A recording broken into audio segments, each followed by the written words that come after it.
রমজান কেন সফল মানুষের গোপন অস্ত্র? রমজান কোনো সাধারণ মাস নয়, এটি হলো রহমত, মাগফেরাত ও নাজাতের মাস। এই মাসে আল্লাহ আমাদেরকে এমন এক সুযোগ দেন নিজেকে পরিশুদ্ধ করার, আত্মাকে শক্তিশালী করার এবং চরিত্রকে সুন্দর করার। প্রশ্ন হলো, আমরা কি শুধু রোজা রাখছে, নাকি এই পবিত্র মাস থেকে সত্যিকারের শিক্ষা নিচ্ছে? ভিডিওটি শুরু করার আগে বন্ধুরা একটা রিকোয়েস্ট, যদি সাবস্ক্রাইব না করে থাকেন তাহলে অবশ্যই চ্যানেলটি সাবস্ক্রাইব করুন, যাতে নতুন ভিডিও সবার আগে পেয়ে যান। তো বন্ধুরা, চলুন দেখি আমরা কি শুধু রোজা রাখছে, নাকি এই পবিত্র মাস থেকে সত্যিকারের শিক্ষা নিচ্ছে। একজন তরুণ ছিল, সে বড় হতে চাইত, সফল হতে চাইত, কিন্তু তার ভেতরে ছিল অস্থিরতা, অলসতা আর রাগ। রমজান এলো, সে বুঝল রোজা শুধু না খাওয়ার নাম নয়, রোজা মানে চোখের রোজা, জিহ্বার রোজা, হৃদয়ের রোজা। সে চেষ্টা করল গীবত থেকে বাঁচতে, মিথ্যা থেকে দূরে থাকতে, নামাজে মনোযোগী হতে।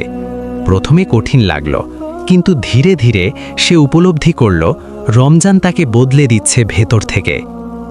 ইসলামে সফলতা শুধু দুনিয়ার নয়, আখেরাতেরও। রমজান আমাদের শেখায় তাকওয়া অর্থাৎ আল্লাহ ভীতি, ধৈর্য অর্থাৎ সাবার, আত্মসংযম অর্থাৎ সংযম, কৃতজ্ঞতা। যে ব্যক্তি ক্ষুধার মধ্যেও আল্লাহর সন্তুষ্টির জন্য নিজেকে নিয়ন্ত্রণ করে, সে ব্যক্তি জীবনের কঠিন সময়েও ধৈর্য ধরতে পারে। রমজান আমাদের মনে করিয়ে দেয় আমরা আল্লাহর বান্দা, আর আমাদের শক্তি আসে তার কাছ থেকেই। সফল মানুষরা রমজানকে সম্মানের সাথে গ্রহণ করে।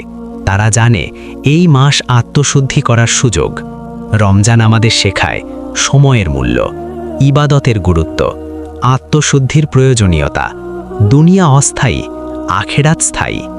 এই শিক্ষা যদি আমরা বছরের বাকি 11 মাস ধরে রাখতে পারি, তাহলেই প্রকৃত সফলতা অর্জন সম্ভব।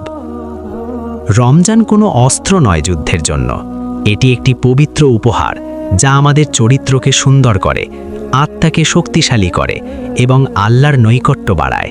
এই রমজানে আমরা প্রতিজ্ঞা করি, শুধু রোজা রাখব না, নিজেকে বদলাবো, ঈমানকে শক্ত করব এবং ইসলামের শিক্ষা হৃদয়ে ধারণ করব।